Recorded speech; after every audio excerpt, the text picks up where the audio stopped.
ध्यान दीजिएगा बच्चों, आज हम लोग संधि के अंतर्गत पररूप संधि का अध्ययन करेंगे। कौन सी संधि है? पररूप।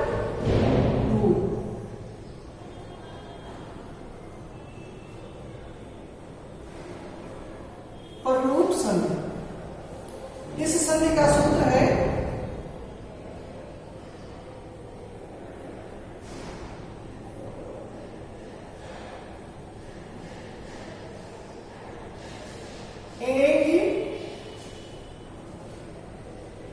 पररूपम।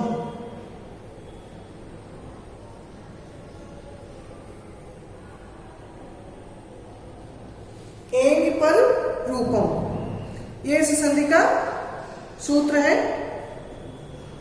अब इसमें हम लोग देखेंगे कि जो एंग है और पररूपम, तो पर का मतलब होता है बाद, पर का मतलब क्या होता है?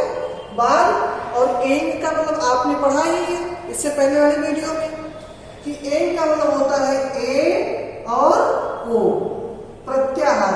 ये और वो क्या है? प्रत्याहार। क्या है? प्रत्याहार। अब पररूपम बाद वाले पद में आते हैं, तो ध्यान दीजिएगा, जब प्रथम पद के अंत में आओ, यानी कि अपदांत के बाद जो आ होगा ये कोई उपसर्ग होगा। अपदांत उपसर्ग के बाद, अपदांत उपसर्ग के बाद जब एक प्रत्याहार के वर्ण ए या ओ में से कोई वर्ण आता है तो पररूप संधि हो जाता है। ठीक, जैसे अब हम देखेंगे कि कौन कौन से उपसर्ग ऐसे हैं जो जिनके अंत में आ आता है। तो जैसे मान लीजिए कहा गया उप उपसर्ग ऐसा है जिसमें आ रहा है। अगर हम कहें प्र, तो प्र में क्या है? आ है ना? तो जब इस प्रकार के कोई ऐसे उपसर्ग आते हैं जिनके अंत में क्या हो? आ। अब इसमें क्या है? छोटा आ है ना? अगर हम उप में से आ निकालेंगे तो ये इस रूप में भी तो लिख सकते हैं। वर्ण विच्छेद करेंगे तो प में आ है तो उप उपसर्ग है और पद के अंत में आ आया है। यहां पर भी ये बनेगा प और र और आ, तो बन जाएगा प्र। तो यहां पर भी आ रहा है, तो जब पद के अंत में आ हो और आ किसमें हो? उपसर्ग में हो। किसमें हो? उपसर्ग में। और उसके बाद उत्तर पद में ए हो या ओ, चाहे ए आए चाहे ओ आए, तो वहां पर पररूप संधि हो जाती है। जैसे हम लोग देखेंगे, इसका नियम लिखते हैं यहां पर कि जब अकारांत उपसर्ग के बाद नियम या परिभाषा, जब अकारांत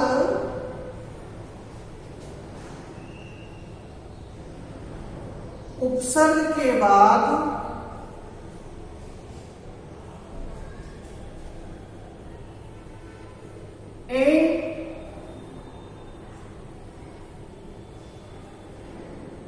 प्रत्याहार के वर्ण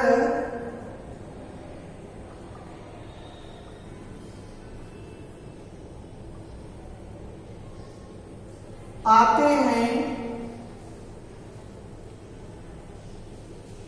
तो वहां पर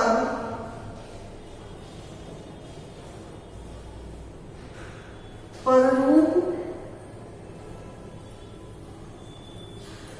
हो जाता है। ठीक है बच्चों, जब अकारांत यानी कि कोई ऐसा उपसर्ग हो जिसका अंत किससे हो? आ से होता हो, तो जब अकारांत उपसर्ग के बाद एन प्रत्याहार के वर्ण ए और ओ आते हैं, चाहे ये आए चाहे ओ आए, तो वहां पर रूप हो जाता है। ठीक, जैसे उदाहरण के रूप में देखेंगे, एक उदाहरण इसका देखेंगे यहां पर। जैसे मान लीजिए कहीं पर लिखा है प्रधन एजते, प्रधन एजते। हाँ, एक चीज यहां पर ध्यान दीजिएगा, ये जो ए और ओ होगा तो ये कोई ऐसी धातु होगी, क्या होगी? धातु होगी जिसके प्रारंभ में आ नहीं, जिसके प्रारंभ में ए या ओ आते हो। ठीक है,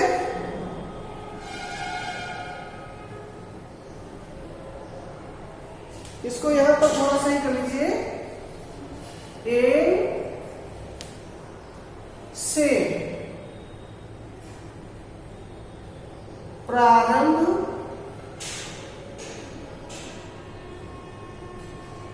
होने वाली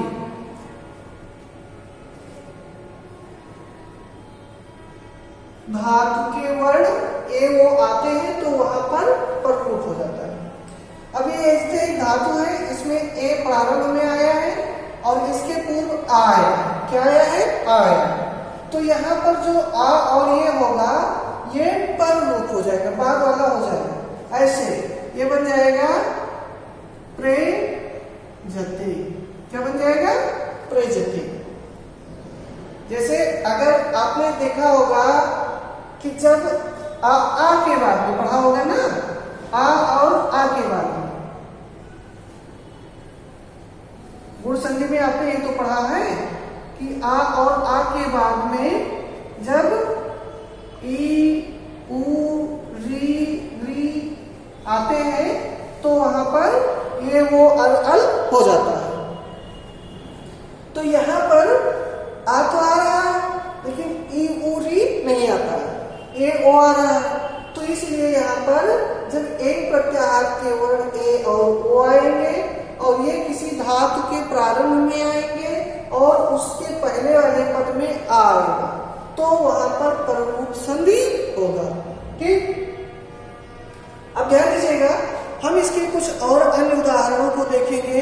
जैसे एक उदाहरण और है उपधन औषधि। उपधन औषधि तो ये बन जाएगा उपोषधि। उपोषधि। ठीक है बच्चों, प्रधन एजते बराबर क्या बनेगा? प्रेजते बन जाएगा और उपधन औषधि बराबर क्या बनेगा? उपोषधि बन जाएगा। तो इस प्रकार से हम लोगों ने देखा कि इन दोनों उदाहरणों में कौन सी संधि है? पररूप संधि है। अब आप अक्सर कंफ्यूज होंगे कि इसमें पूर्व रूप संधि है या पररूप संधि है, तो थोड़ा सा ध्यान दीजिएगा यहाँ पर कि जब एन भी दोनों में आ रहा है और पूर्व पर भी आ रहा है तो देखिएगा यहाँ पर मैं लिख दे रहा हूं पूर्व रूप संधि और यहाँ पर पर रूप संधि है। तो पर का अर्थ क्या होता है बच्चों?